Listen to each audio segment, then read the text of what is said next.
Nasaan na ba si Maharlika? Ito si Maharlika,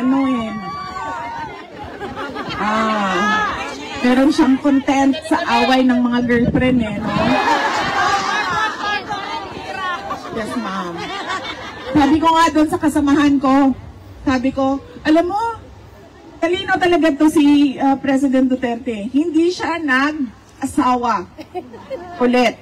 Nung sila ay naghiwalay ng nanay ko, hindi na siya nag-asawa ulit. And therefore, ngayon, wala sa kanila ang makapagsabi na siya ang pwedeng pagmamayari kay dating Pangulong Rodrigo Duterte. Dahil lahat sila ay pare-parehong girlfriend lang. Bakit daw ba ako nandito? Yun ang tanong nila lagi. Unang-una, wala po ako dito for the interim release. Pero nandito po ako dahil sa International Criminal Court at sa kaso ni dating Pangulong Rodrigo Duterte. At dahil sa ating bayan. Dahil ang dami-dami nating, daghan kitang mulo, dami-dami nating reklamo, ang dami-dami nating gustong makita sa ating bayan, pero hindi natin nakikita yon. Gabi, meron kaming small meeting consultation. Dahil napakahalaga sa amin ang mga input, advice ng Filipino communities abroad. Bakit ba? Dahil kayo yung nakatira, nakatrabaho sa iba't ibang bansa. And therefore, you have seen the best of the world and the best practices of governments around the world. And what is our dream? What is our vision? To get that and do it for our country. Diba? Because kaming mga nandoon na hindi pa nakatira o hindi man lang nakatrabaho sa ibang bansa, hindi kami ang may monopolya ng kaalaman. Nandun sa napakalaking global community of Filipinos ang kaalaman kung ano ba ang pwede nating dalhin at gawin para sa ating bayan. Kaya po tayo nandito dahil din po sa bayan, para sa ating bayan. But before that, I would like to talk about former President Rodrigo Duterte and his influence in my life. Marami po ang nagtatanong, kamusta na si dating Pangulong Rodrigo Duterte? Sinasabi ko sa inyo, hindi nyo pa siya nakita na ganito kapayat. Sa mga maalala ninyo sa kanya, mga panahon na naging mayor siya, na naging vice mayor siya, na naging congressman siya, at naging president ng ating bansa. Bakit ba pumayat? Dahil unang-una, hirap siya sa kanyang kalagayan. Hindi naman kasi siya marunong ng gawaing pambahay. Hindi niya magawa yon dahil lahat yon ay ginagawa para sa kanya. Simula nang siya ay pinanganak. Simula sa ng nanay niya, papunta sa girlfriend niya, papunta sa asawa niya, papunta sa girlfriend niya balik. Nasaan na ba si Maharlika? Ito si Maharlika, meron siyang content sa away ng mga girlfriend no? Yes, ma'am. Sabi ko nga doon sa kasamahan ko, sabi ko, alam mo, talino talaga to si President Duterte. Hindi siya nag-asawa ulit. Nung sila ay naghiwalay ng nanay ko, hindi na siya nag-asawa ulit. And therefore, ngayon, wala sa kanila ang makapagsabi na siya ang pwedeng pagmamayari kay dating Pangulong Rodrigo Duterte. Dahil lahat sila ay pare-parehong girlfriend lang. Kaya mga lalaki, Kapag kayo ay pinalaya ng asawa ninyo, huwag na po kayong mag-asawa uli.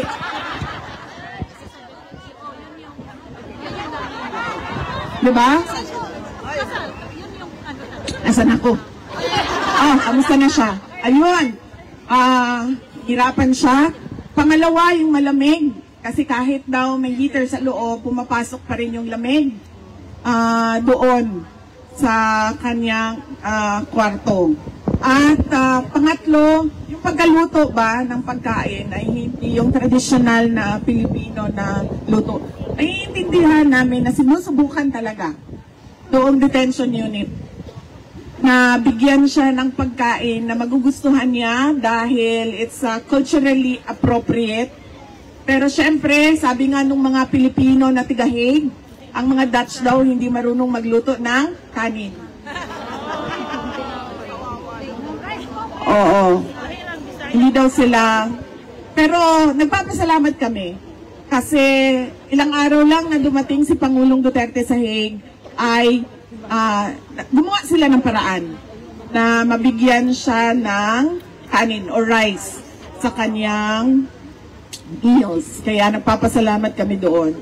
And syempre, yung lungkot niya na wala siya.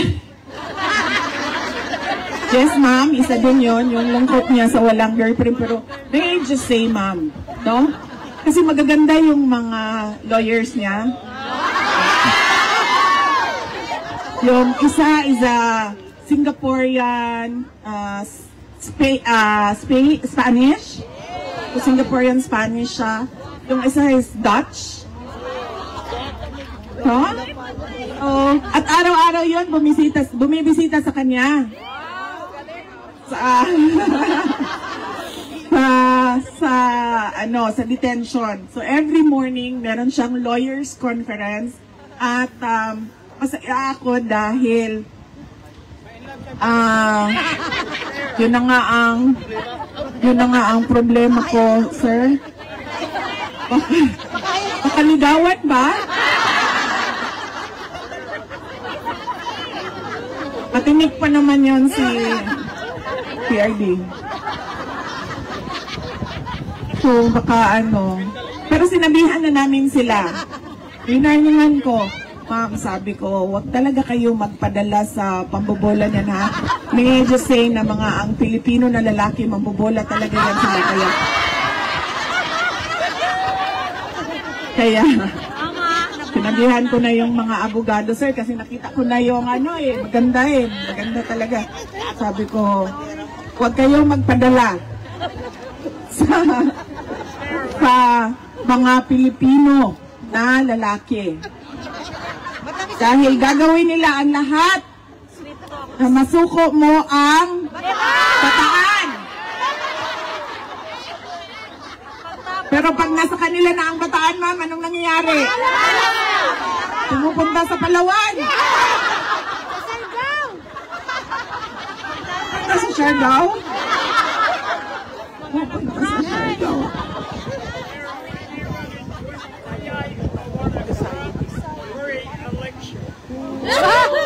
When you run in Yes. 28, you want to run for election. Yes.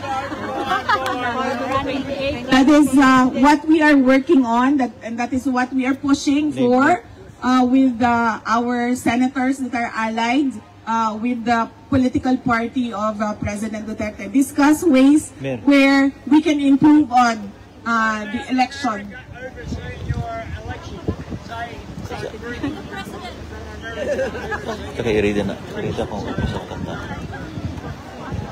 Yes, sir. We also know of that. There is some sort of foreign interference and influence in Philippine government and political affairs. And yes, as I said, we're discussing with senators, particularly Senator Amy Marcos, on how we can make sure that election results are credible. And we want to start it with the BARM elections, which are upcoming this year.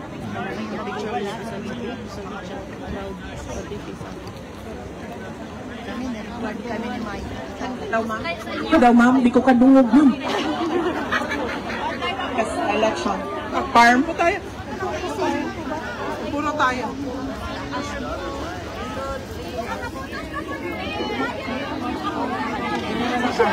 Yes.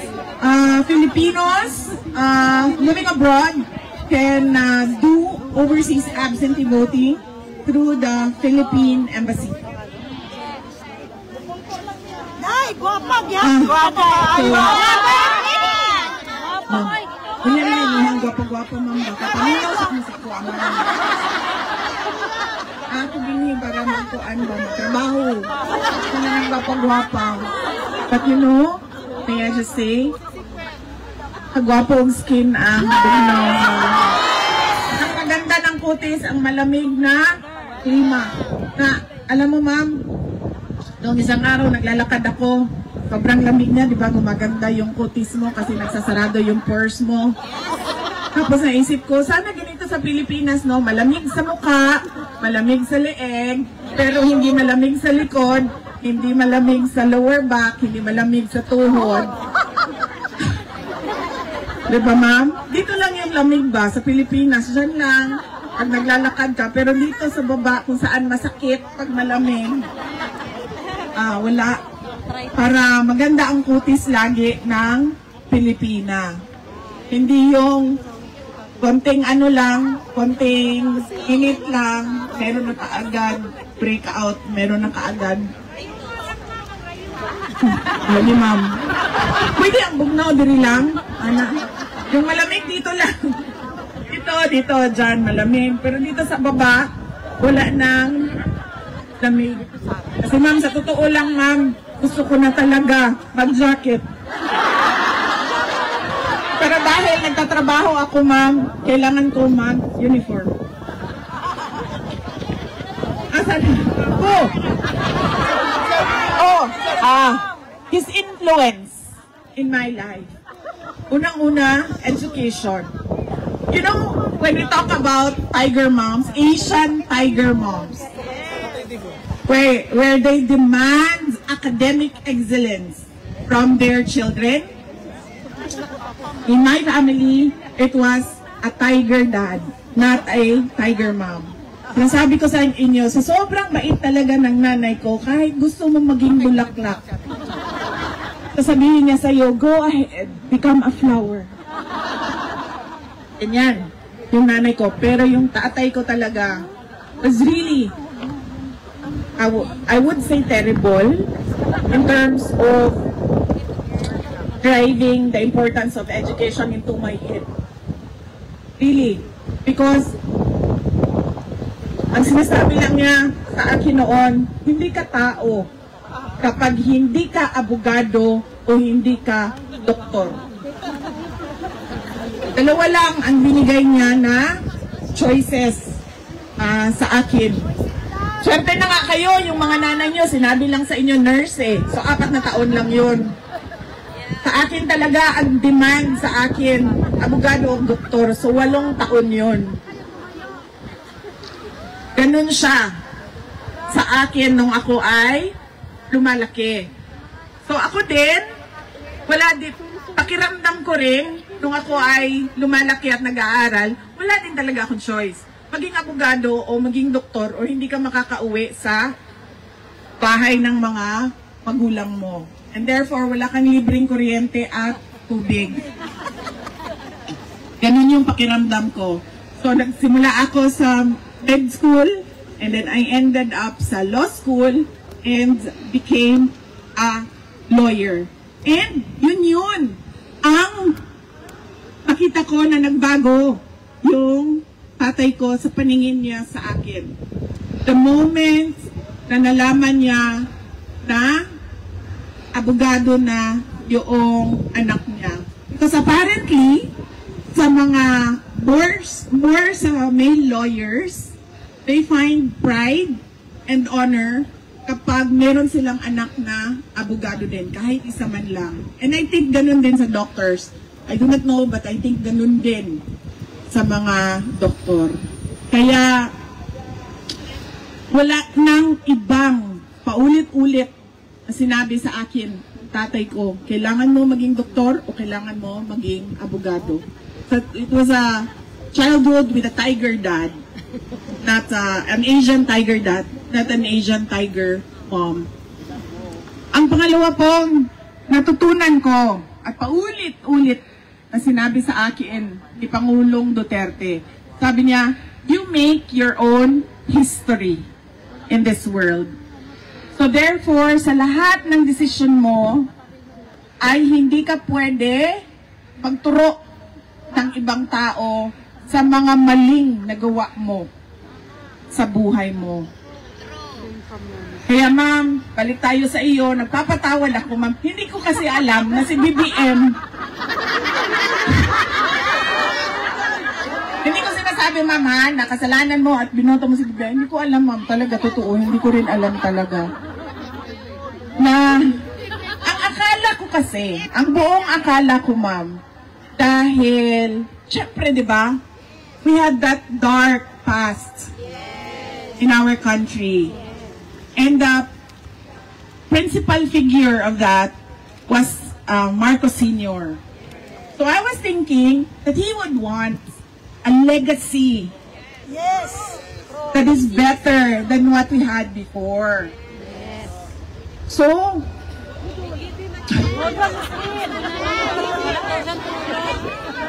unfortunately, I did not vet properly my running mate, ma'am. But you know, I'm sure you have doubts about the Marcos already. But you know, ma'am, Senator Amy Marcos is a different individual altogether. And she was the one who was my friend, who is my friend since 2012. BBM I met in 2015. Sorry, 20, before the 2020. Yes, ma'am, 2020. BBM I met in 2020 when they visited Davao City. So, yes.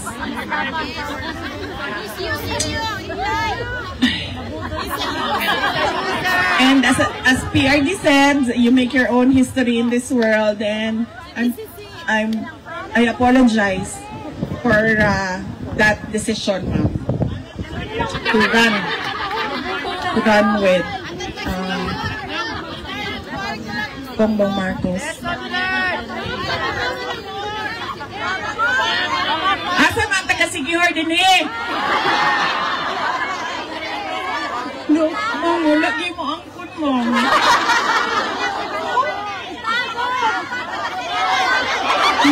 Ana! Nangkon na. Ma'am, budat-buduting.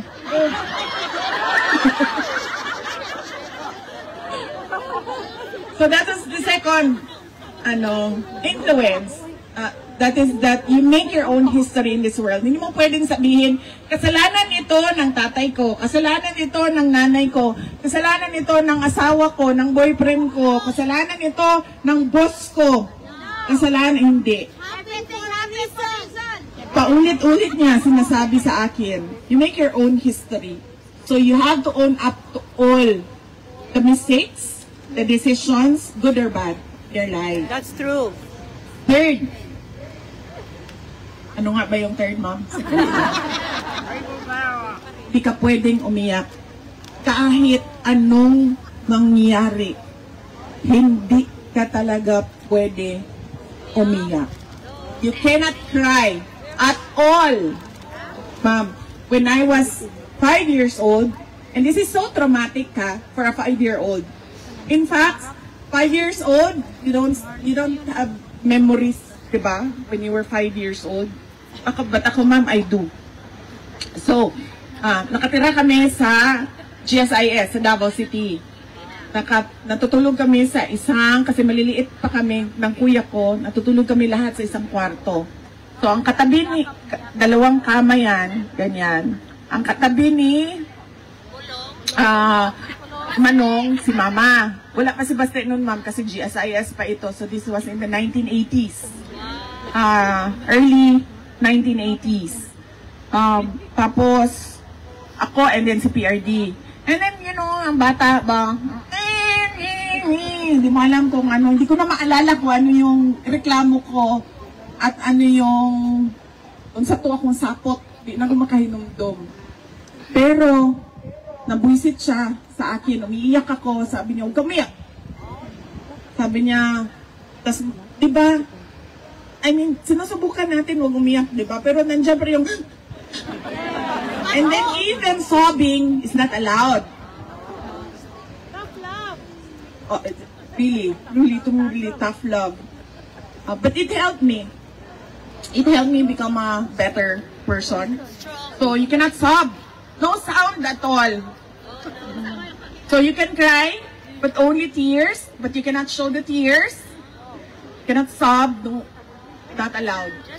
So I was like, Bako. And then he said, oh, I've had enough of this. You go out, you stay in the living room, and you sleep in the living room.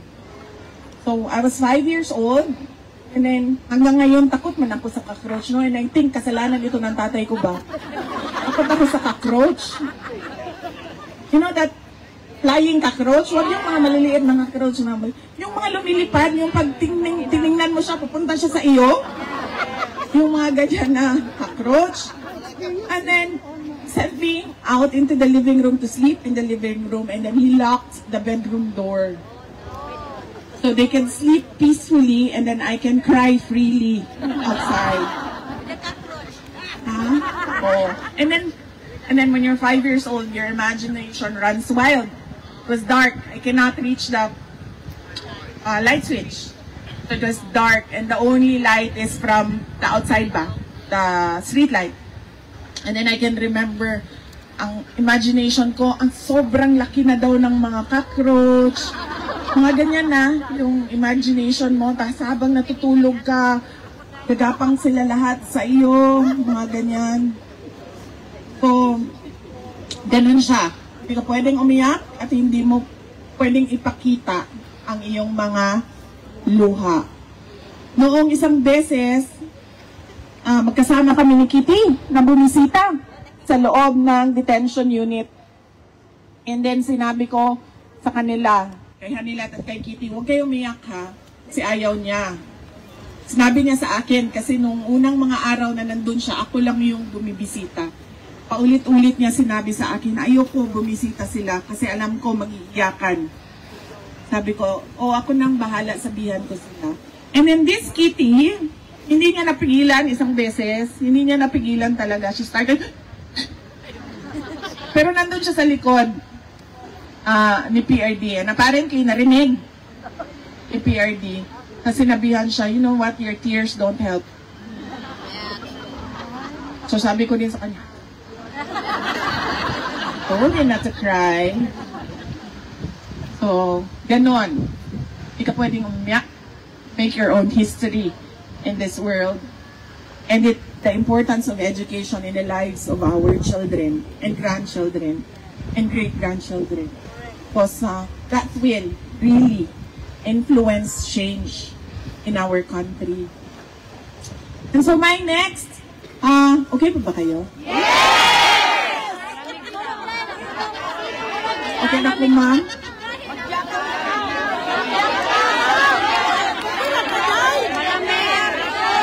Okay ra, ma'am? Okay ra, ma'am, pero tuyo na sipon, ma'am.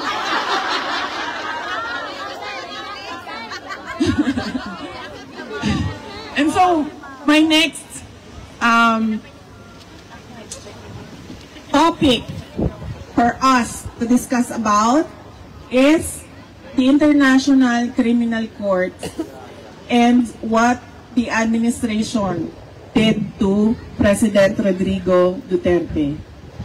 Alam nyo, marami ang nagsasabi sa akin, nasaktan talaga sila nung nakita nila na hindi pinalabas sa airport, dinala sa Villamor Air Base at tinulak paakyat sa aeroplano. And he was too weak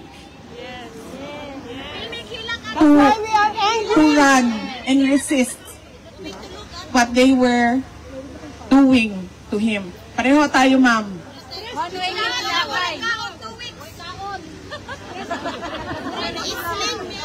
Noon, ma'am. Masakit talaga. Noong nakikita ko yung ganon. Not because, ma'am, anak ako, ma'am, ha?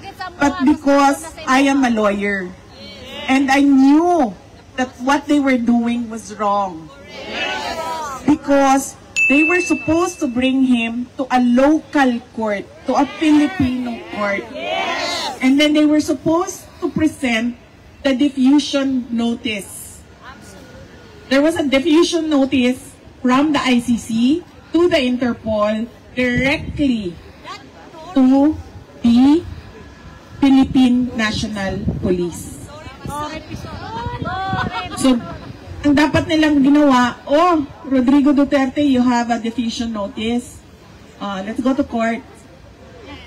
And then they should have presented it to the local court.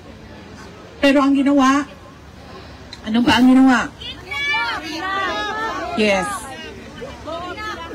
Forceful taking of a citizen from his country. Kidnap, if you want to use yung mga naiintindihan ng tao na layman's terms.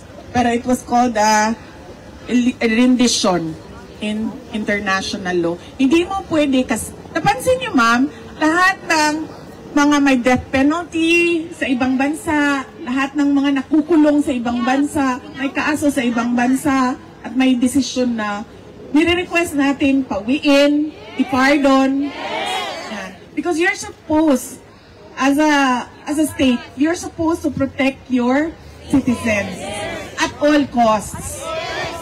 Even to pay. Marami doon sa Middle East, di ba? Kailangan mo magbayad ng blood money. Even to pay blood money so that you can take back your citizen. You don't ever take a citizen from his country and submit him to a foreign jurisdiction. You don't do that at all. That is very basic for a government to follow. So yun ang, hindi dahil sa anak ako, ma'am, pero dahil sa abogado ako. E naiintindihan ko talaga na mali yung ginagawa. At ang masakit pa, the people who say that they are for liberty, democracy, and the rule of law were celebrating. They were celebrating the rendition of a former head of state. Alam nyo, sa ranking, sa hierarchy, doon sa atin sa Pilipinas, former heads of state, meron yan silang some sort of protection.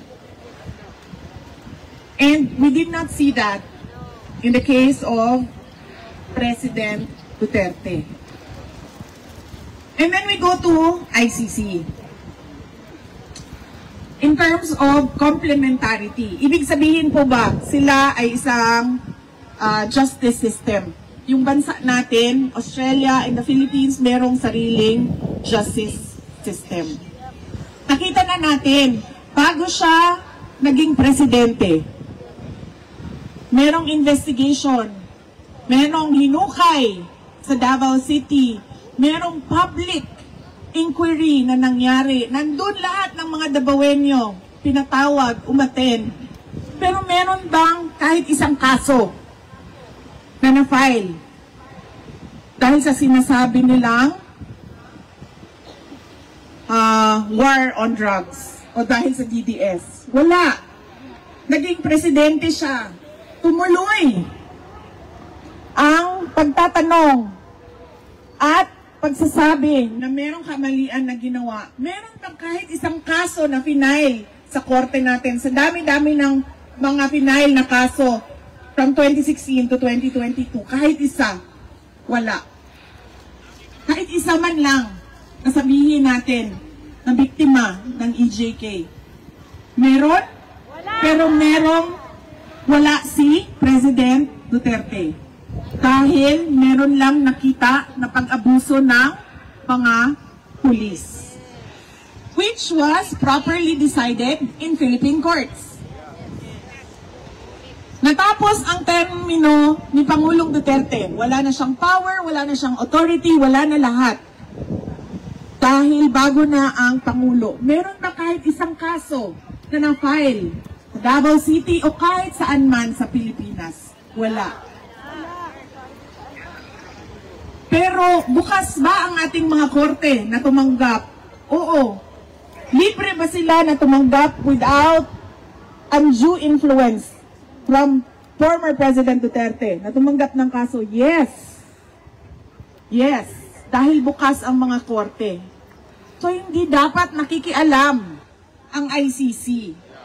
Dahil we have fully functioning judicial courts from the lowest level up to the Supreme Court. Pangalawa, jurisdiction. Hindi na po tayo membro ng ICC. Umalis tayo being a member of ICC in 2017, I think. Hindi ko lang alam kung tama yung number ko, yung year ko. 2017. Kailan sila nag-imbestiga? Nag-imbestiga sila 2 years after ng withdrawal natin sa ICC. Hindi pwede yon. Bakit? Kasi ibig sabihin, pwede ka na mag-imbestiga for all eternity. Kung wala kang period na hanggang saan ka lang pwede mag-imbestiga. And there was a case, a previous case in the ICC na nagsabi ang ICC na hindi na pwede. Dahil lampas na. Kahit hindi man sila member ng ICC, ang Pilipinas, pero lampas na tayo sa panahon na pwede mag-imbestiga. And so dapat ang ginawa ng ICC, hindi nila tinuloy ang investigation, hindi nila tinuloy ang kaso. Pangatlo, kung napapansin nyo, sino lang ba ang kinakasuhan ng ICC? Yung mga African countries. Lahat ng cases doon. Alam nyo ang kasama ni PRD? Mga black na French-speaking. Doon, sa loob. All African countries. Si PRD lang ang first Asian na kinasuhan ng ICC. And so, we ask, bakit walang Western cases? Diba? Dahil yes, ma'am, hindi nila kaya. Hindi nila kaya ang mga kahapon lang may binomba na bansa. Diba? Ilan ang patay doon? Ay, hindi na natin alam. But I'm sure may mga patay doon. And anong ba sinabi ng ICC? Wala. So bakit sila nakikialam sa isang presidente na ginawa lang niya ang trabaho niya para sa bayan? Pang-apat, ma'am, it is clearly politically motivated. Panahon yon ng kampanya. Panahon yon na nagsisimula si Pangulong Duterte lumabas para mangampanya sa kanyang kandidato ng PDP. Pumunta na siyang Hong Kong para sa kanyang mga senator candidates. Meron ng mga schedule at plano sa pangangampanya. At dahil meron tayong insecure na administration na ang gusto gawin ay magturo ng ibang tao sa kawalan at kamalian nila, ay hinila nila si Pangulong Duterte para hindi siya makakampanya para sa kanyang mga kandidato. Para matabunan ang fight ha. At para para tanggalon si Inday Sara. Ambot bitaw, ngano? Ay ma'am, wala dito kasabot. Ngano si Inday Sara na lang man yun. Sana po. Tapos magkahuman, nangutanan na po mo sa beauty secret. Kuan ma'am, Nature Republic na sunblock. Nature Republic na sunblock. Tapos Anessa na powder sunblock. Double sunblock ni ma'am. Kaya abi maguna ko pa, atubangon ko ninyo dito, dili day. Daghang salamat ha, kamo di ay nag-atubang sa iya. Double sunblock, Nature Republic, Anessa na powder sunblock. And then, sa po gani niya akong blush on, gani? Nature Republic, ako ang eyeshadow. MAC, ang ako ang lipstick. Nakalimot ko sa brand sa ako ang blush on. Ora na siya. Ako ang kilay, ma'am, kay Koan. Bobby Brown.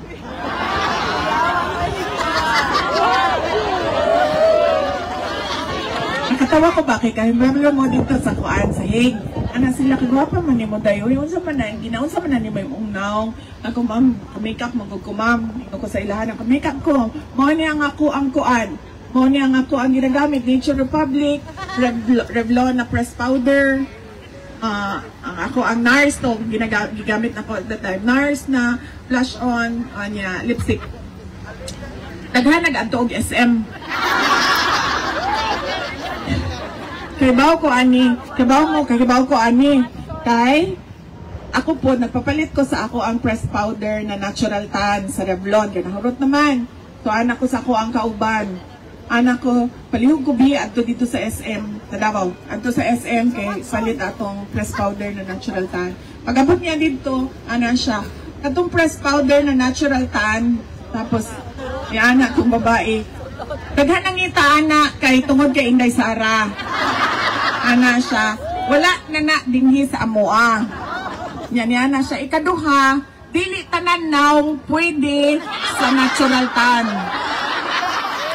Ingana na yun, ma'am. Ang sales personnel. Niana, mo siya nisulti kay para kay Inday Sara. Niana siya nga, dili mo ni para sa kuha, para mo ni kay Inday Sara. Ingana, ma'am, ingon kong katong Revlon na kuan. Dinungon na, ma'am. Wala, binungon, baka ba na si Mayen? Kung kauban ako. Kunangyo ko sa iya, wala na daw itong natural tan na press powder. So, wala akong kasabot nga no, si Inday Sara na lang mangyod ang hinungdan sa tanan. Ang tawag na sa iya, ma'am, political scapegoating. Kanang magsigikag tudlo, kaning tawhanan ni, para malimtan. Tama ka, ma'am, para malimtan ang problema sa budget, para malimtan ang blanco sa budget, para malimtan ang mga kinahanglan nila buhaton, pero wa nila ginabuhat, anang mga ingon anak. And so, si Kateki, ma'am,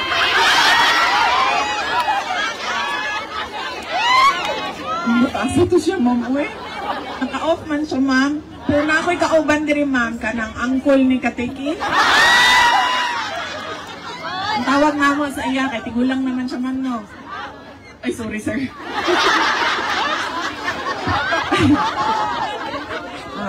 Katingko ang tawag naman sa Katingko.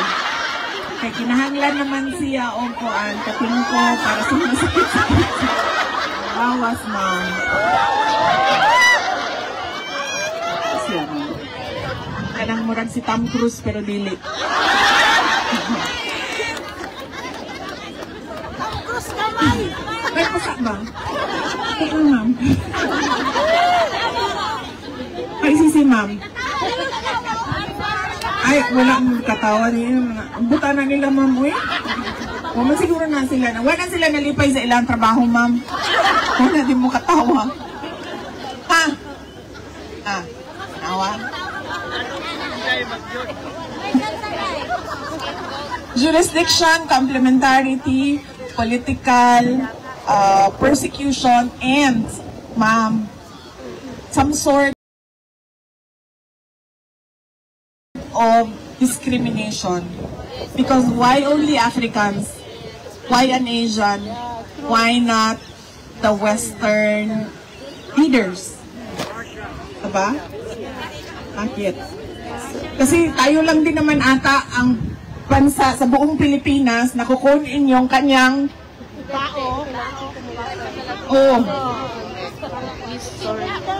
ang tanga.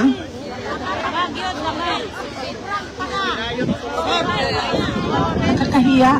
Alam mo, nahihiya ako. It's shameful. Because, yes, ma'am. It's shameful because the world was watching and then they were completely taken aback that there is a government who will deliver its citizen to a foreign jurisdiction to be jailed in another country when all of them are getting back all their citizens. So that is the ICC, ma'am. And then we go to the Philippines, our favorite topic. Ang dami-dami nilang sinasabi, napakaganda na ng ekonomiya natin. Tingnan nyo, pababa yung inflation, madaming investments.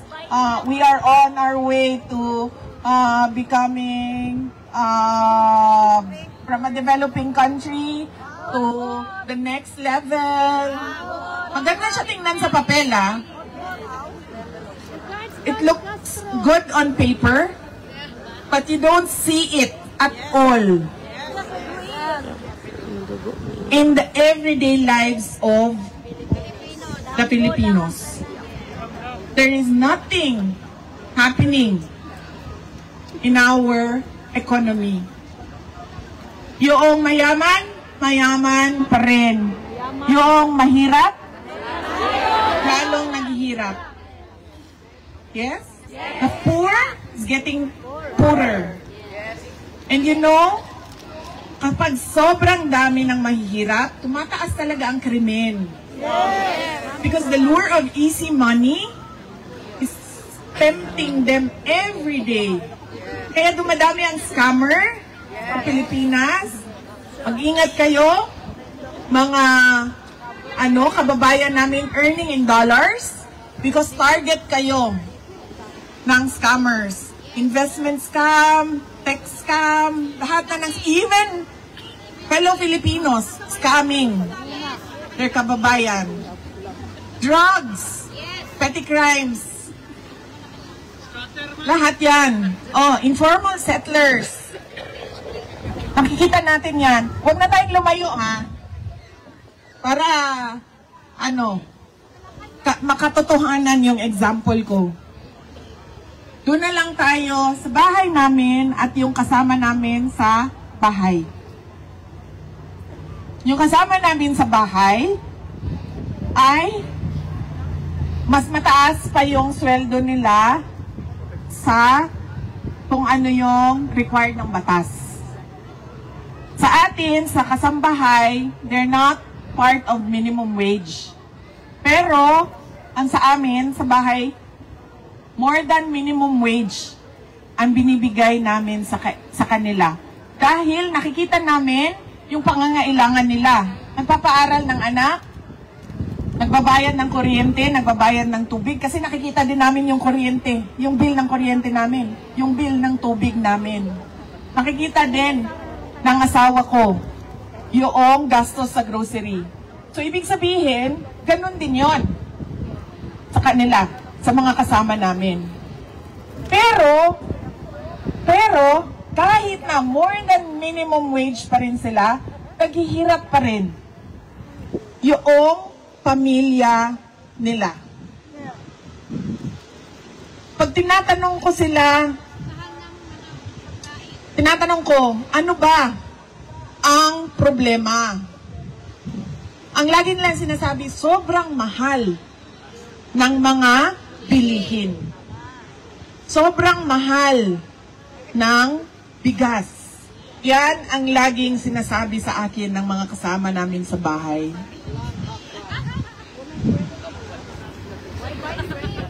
In fact, yung mga kasama namin sa bahay, pag sinasabi ko, kasi dalawa doon, graduate na ng college, ma'am.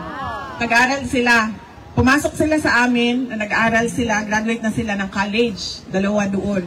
Dalawa doon, natapos sa alternative learning system. So, meron silang equivalency for fourth year high school. Pag sinasabi ko yung dalawa, ma'am, maghanap ka na ng trabaho, day. Kay, magsige na lang ka, kauban sa balay, dinhi, wa na kay ginabuhat. Dagko na kay akong mga anak, ma'am, sa tinuod lang. Ang ako ang anak, 17 years old, 12 years old, ug 8 years old. Kinahanglan pa ba na og assistant? No, di na kinahanglan og assistant because we want them to be independent. Pero ang ilahang mga kauban, ma'am, dili manghawa. Anak ko, pag-apply na sa barko, sa cruise ship, pag-apply na sa hotel, because they're both graduates of HRM. And what do they say? Dili rami kay mas dako pa amo ang sweldo din kay kontra sa magtrabaho mi din sa Mandaya Hotel.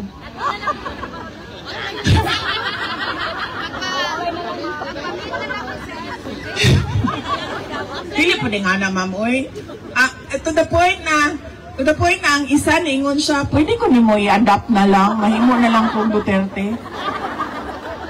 So, wala na siya ginabuhat yun, ma'am, sa tinuod lang. Kanang makita ninyo sa social media, si Inday Mina, wak na na'y ginabuhat, ma'am. Kaya ko na akong mga anak, pero di yun siya mangita og trabaho, kaysa mo to siya maglisod. Kung manarbaho siya.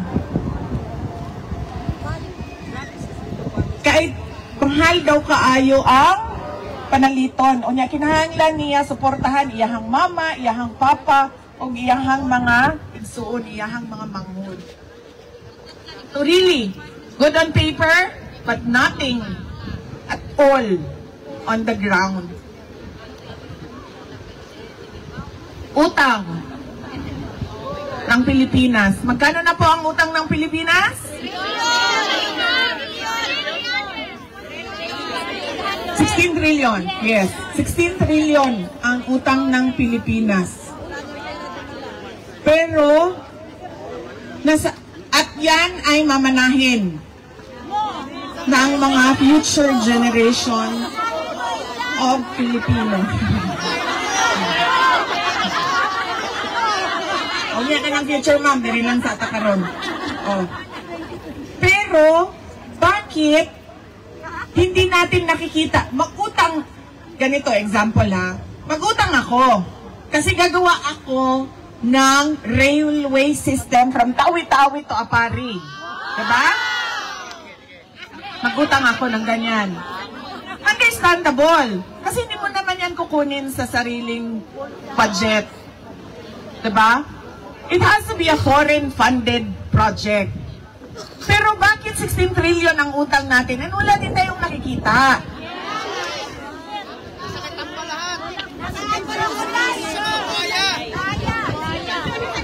Nasaan ang inutang? Kasi dapat pag nag-utang ka, may nakikita ka. Alam nyo, noong papunta kami dito, nagsakay ako ng Philippine Airlines. Tapos, sa Philippine Airlines, nag-advertise doon sa kanilang screen ang New Star Hotel. Tapos, doon sa ad nila, merong mga tourist spots ng Pilipinas. So, iba-ibang tourist spot.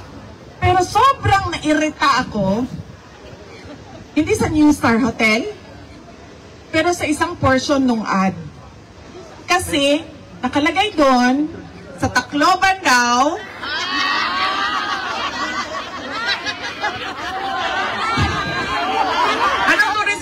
yun? Ah, diba? Ano ba? San Juanico Bridge. Tourist spot daw ang San Juanico Bridge. Alam niyo ba gaano kahaba ang San Juanico Bridge? 2.6 kilometers. Sobrang irritated ako. Paano naging tourist spot ang 2.6 kilometers na bridge? Ang bridge sa China, papunta sa Shenzhen, papunta sa Macau, papunta sa Hong Kong. Gaano kahaba? 264 kilometers. Yun ang tourist spot. Yun ang modernization. Yun ang infrastructure. Hindi ang 2.6 kilometers na San Juanico Bridge na ngayon, nagkakagulo pa paano ayusin. Diba? Hindi ko alam bakit hindi nakikita yon ng administration. Hindi tourist spot ang 2.6 kilometers. Ang 264 kilometers, yan ang tourist spot. Umutang ka, gumawa ka ng 264 kilometers na tulay sa Pilipinas. Kahit hindi nagkailangan ng tulay, gawan mo ng tulay. Kasi 264 kilometers yan. Tulay, tulay, tulay. Diba? Cagayan de Oro, to Siquijor, to Dumaguete, tulay papuntang Cebu, Cebu papuntang Bohol, Bohol papuntang Leyte, sa Amar papuntang Bicol, yan. Romblon papuntang Marinduque, Marinduque papuntang Batangas. Hala, tulayan mo yan lahat. Yan ang tourist spot. Philippines, the country of bridges. Yan ang tourist spot. Huwag niyo akong bigyan ng ad ng Pilipinas at sasabihin ninyo sa akin, tourist spot ang 2.6 kilometers. We're living in the 1970s. Diba? Ekonomiya, maganda sa papel. Utang, na wala tayong nakikita kung saan napupunta.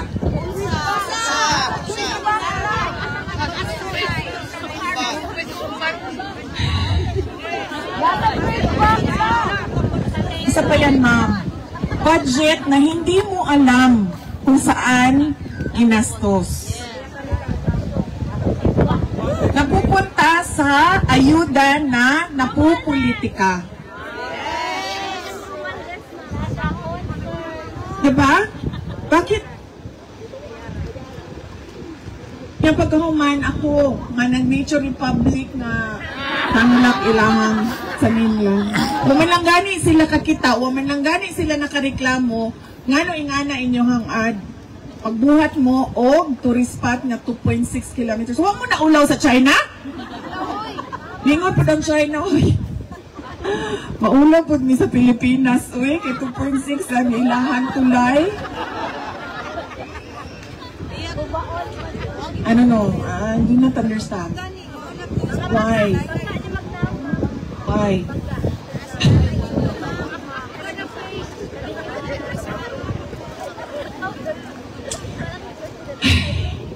Foreign policy. It is stated in our constitution that we should have an independent foreign policy. That do not lean to a foreign power. That do not favor US or do not favor China. Yan na lang ang example natin kasi yan naman ang reality natin. Yung gitgitan ng US at China. We already won in the arbitral award. We already have an award from that case that we filed with using the UN Convention on the Law of the Seas. Nanalo na tayo dyan. Alam na ng buong mundo na sinabi sa arbitral award sa Pilipinas yan.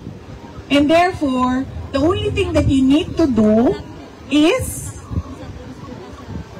enforce the recognition and the implementation of the award through diplomatic channels. Hindi yung kikilingan mo, tama ba ang Tagalog ma'am? Kikilingan mo ang isang foreign power, papapasukin mo ang mga missile ng foreign power sa bansa mo na alam mong kinaiinisan noong kalaban niya na wala ka namang kinalaman sa gitgitan nilang dalawa. That is not independent foreign policy. Yung problema natin sa West Philippine Sea do not make up our entire relations with China. And so therefore, there is no reason for you to lean towards the US. You have to always stay in the middle because you are not a part of the bigger conflicts. You always stay in the middle. You are friends with US? Yes. You are friends with China? Yes. And why not? Diba? And we are friends with Australia. We have very good bilateral relations with Australia. In fact, we want to take it to the next level and forge stronger ties with Australia. And not just Australia, with other countries as well. So, I do not understand why is our independent foreign policy lost in the discussions. Dapat niyan, kaibigan mo lahat. Huwag kang kumampi. Dahil hindi mo naman problema ang problema nila. Hindi mo naman away ang away nung isa. Saan mo gagamitin yung missile? Sino ang gigira sa Pilipinas? Diba? Dapat yan, balanse lagi. Yung foreign policy. Ito, sinabi ko kanento ko sa inyo kanina, di ba? Anong sinasabi ng kasama namin sa bahay? Mahal kayo ang panaliton. The basic goods, the prices of basic goods are increasing and very expensive. It is not affordable to ordinary Filipinos. That is the problem. And the other problem is, there is no food security plan at all for the Philippines. We have been importing food from other countries. And there is no plan, a long-term plan on how we can be self-sufficient in terms of food for everyone. We don't see that. Alam nyo ba na wala nang magsasaka ang Pilipinas? Dahil sobrang magastos.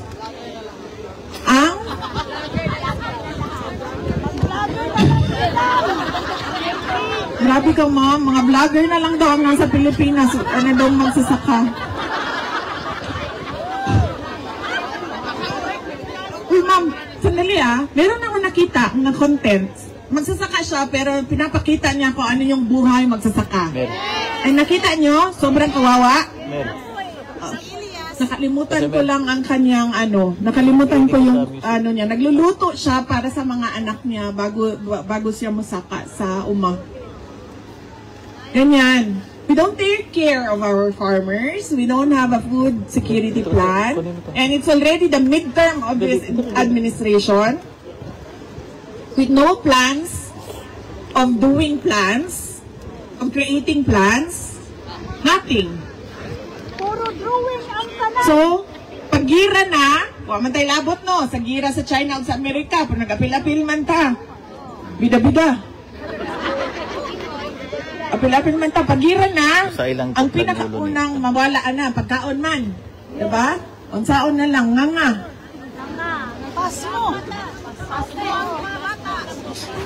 Diba? Mga panggap, tapas mo. Mga ganyan.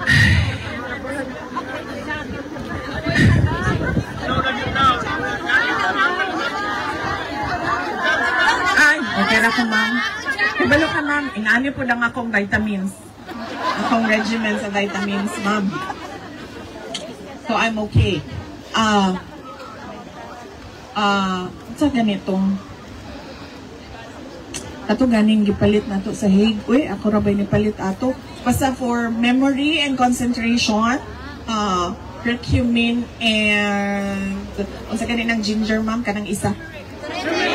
Turmeric. Yes, that one. And then the other one is calcium, magnesium with vitamin K and vitamin D. 2 tablets a day. Ang turmeric, 1 tablet a day. And then calcium, magnesium, vitamin K and vitamin D, 2 tablets a day. And then hair, skin, and nails with collagen, 4 tablets a day. Yes, ma'am.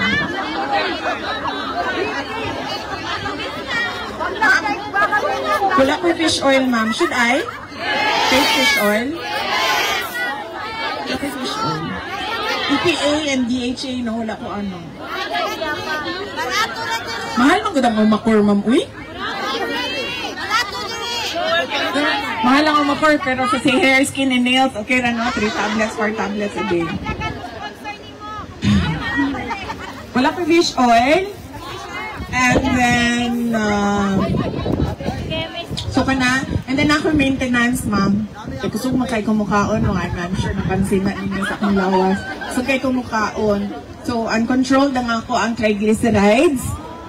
So, na ako'y 1 tablet, combined na siya. Rosuvastatin and fenofibrates.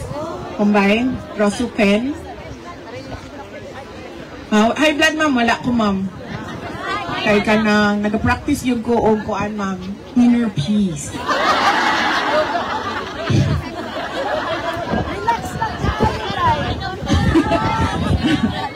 Hindi na tinuol, eh.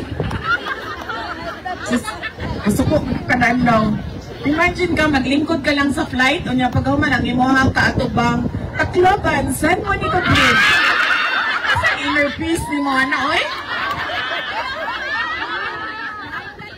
Punta sa flight, no? Kay ka na kay inner peace, kay ka na, wag mo kay buhaton. Matulog raman ka. Pag-ana ni mo, hulo, to respect to princess ka mo. Anak ko ng China. I'm sorry, Philippines. Hey, asa pa to, ma'am? Wala ko yung B-complex, ma'am, kay makatambok daw. Ana ang wala ko, B-complex and fish oil. Wala ko. Heart. Okay naman akong heart, ma'am.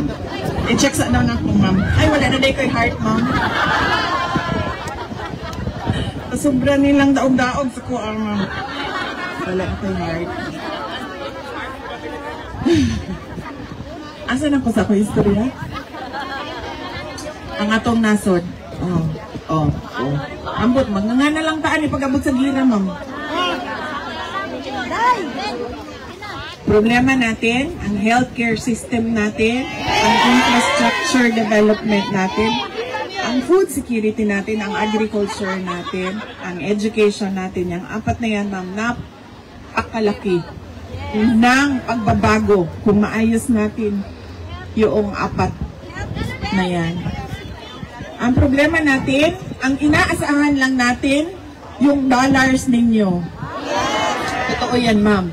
We are really very dependent on the remittances of Filipinos abroad. Yan ang nagpa-prop up ng economy ng Pilipinas. Kaya, nagpapasalamat kami sa tulong ninyo, sa mga kamag-anak ninyo, sa pamilya ninyo, at sa investments ninyo sa Pilipinas. Malaki ang pasalamat namin, pero mali din na umaasa lang sa padala. ng Filipino community na dollars doon sa ating bansa. And we are not climate resilient at all. Wala tayong preparations for climate change na sigurado ako makaka-apekto talaga ng malaki sa atin doon sa Pilipinas. And we are not prepared for global shocks. Pansin nyo, walang ginawa ang Pilipinas sa tariff restrictions. May narinig ba kayo na ginawa natin? Wala. May narinig ba kayo na preparation natin sa effect ng Iran and Israel conflict? Hindi daw siya makialam. Ayaw niya makialam. Bahala na daw ang OFW. Napakalaki ang kailangan natin gawin. Ayaw ninyo gitudlo si Inday Sara ha? Kisa ganito ganina si gitudlo ha? Imuha ng mama na, uy, ma'am, excuse me, mamana nato ni Tanan. Ako lang pwede ang Pilipino, ma'am. Excuse me, mama. Dili ito mag-dual citizen na mo, di na mo Pilipino. The problems of the Philippines are still your problems. And we need to come together to see a better Philippines. So, nanata sa future. Okay. Kunya na ma'am. Kunya na ng 2028. Ano pa? Kunya na ng picture. Matindog ko din hanto doon yung gabi. Mag-picture lang mo tanan. Sa mo ba? Kaya nagtrabaho pa ko ba? Unsa man nato ang buhaton sa ICC? Unsa may hangyo na mo? Unsa may mabuhat ninyo? Yes? Paunsa nato siya mapauli? You convince the governments of Australia, because Australia is a member of the ICC, to look into the case of President Duterte and the injustice that he is receiving, that he's been getting from the ICC. Imagine mo, detained ka and you have no options for bail. You only have interim release, which is subject to the approval of the court. Maugani, ma'am. That is why I'm telling you, you talk to the government of Australia. Come together. Sit down. Come up with a position paper. Bring his case to the local Australian media. Bring his case to the global community through your social media accounts. Yes. That is what we need to do for the foreign governments.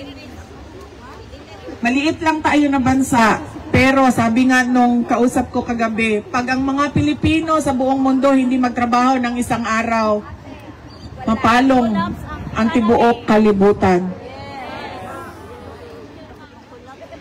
Diba? Maliit tayo na bansa. Thank you, sir. Pero, gamay pero makapuling. Gamay pero yayay. And then what can we do for our country? Madami pa tayong, huwag tayo tumingin na, sa 2028 na lang, sa 2028 lang. Tapos nag-give up na ko ngayon. Nag-give up na ako. Hindi pwede. Diba? Kailangan natin sabihin, saan ba ginagamit ang budget? Kasi gusto namin makita. O doon ba sa kalsada? Bakit lubak-lubak? Pangit ng pagkasemento ng kalsada. There must be something wrong. Sementado ang kalsada pero makuhaan ang buntis? Napati nga na nga semento nga. Isemento na, gi-asfalto na, pero bako-bako gihapon. Diba? Highway. Agi ang kanang nagsakay nga buntis. Dire. Buntis pa siya. Pagkahuman niya sa lubak-lubak nga highway, nanganak na siya. ba?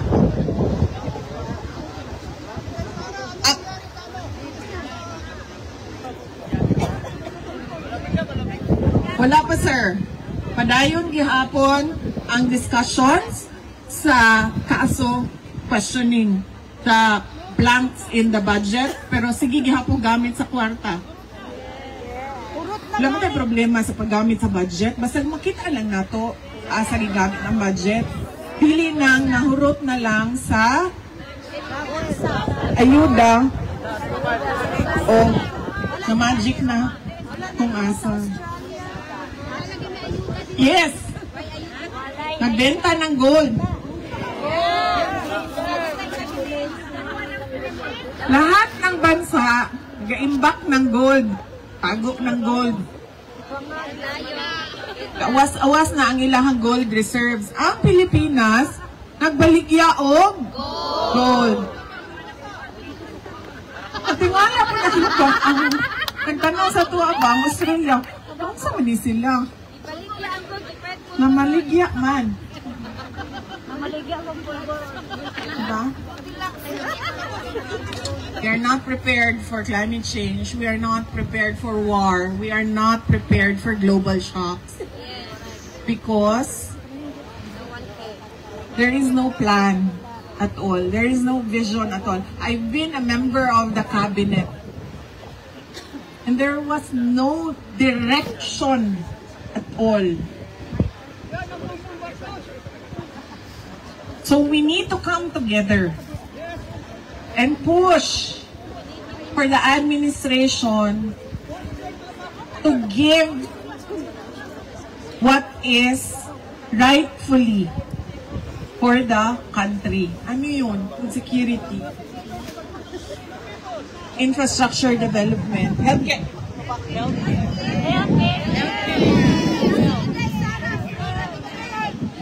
Alam niyo ba na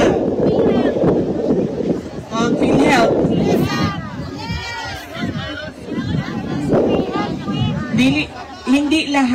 hindi lahat under sa PhilHealth, hindi lahat covered sa PhilHealth. Oh, but more than that, ilan lang ba ang nakukuha sa PhilHealth? Ako, naoperahan ako, kaya gikulam ko. Oh. Parang? Oh, nakoperahan ko din naman, kaya gikulam ko. Sige, may minuang.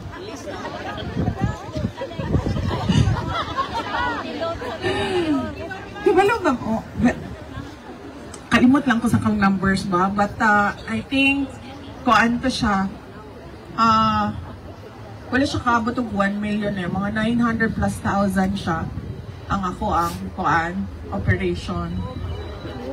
At gado na sila gibutang na titanium. Sa ako ang liog. Eh, kita mo anang tanang mangkukulam at tusok-tusokon ang dal.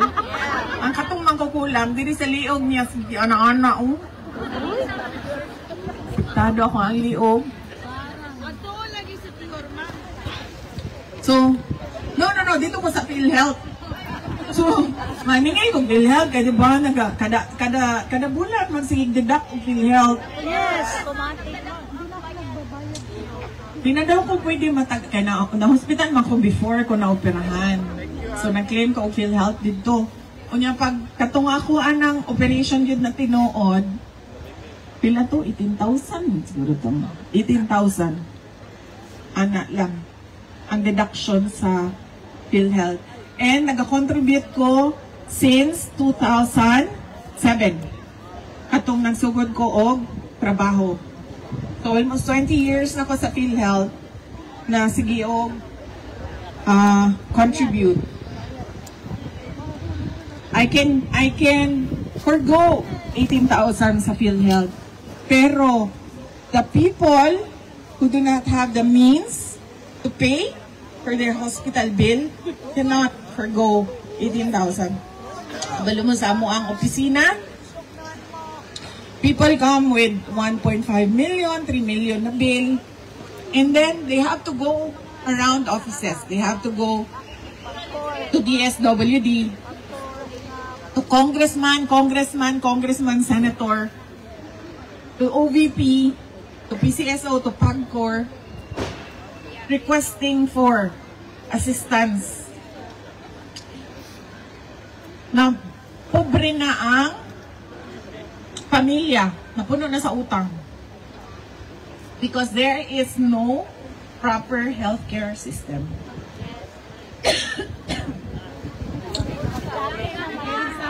Yan. So ano ba ang dili ma'am, tungod niya siya sa ako ang kanang GERD na acid gani. Itong karat siya sa ako ang tutunlan. Ibalo ba mo? Pag matulog ko, adlaon, ingon ko sa kong mama, ginakulam na po ko ni Lisa mo.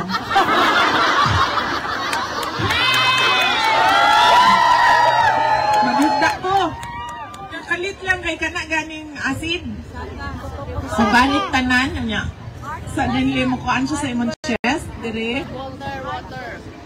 Oh, heartburn ba tawag na? Ingon nila GERD daw. Acid reflux. Tapos sa anak ko sa ako ang kauban. Kabalo mo, ang problema ginang ko no, kaya nga ako ang acid reflux. So kay hinungdan ani no, ana itong ako ang kauban kusog maguga mo kaon. Pag kusog ka mo kaon, mag-overwork ang emuhang tiyan to digest. So mudaghan ang acid. So dapat daw dili ka mo kaon og daghan bago ka matulog. Mo na iyahang ingon. Pero ang nadunggan lang nako ma'am kusog daw ko mo kaon. Yes, we have to come together to serve our country, to work for our country, to make plans for our country, and to make sure that we have a country to give, to live with our children. And we all know what we want to see in our country. And we must make sure that the government does the work and performs accordingly for a better, brighter, and more prosperous Philippines. Patuloy nating mahalin ang Pilipinas. Mga kababayan, ang lahat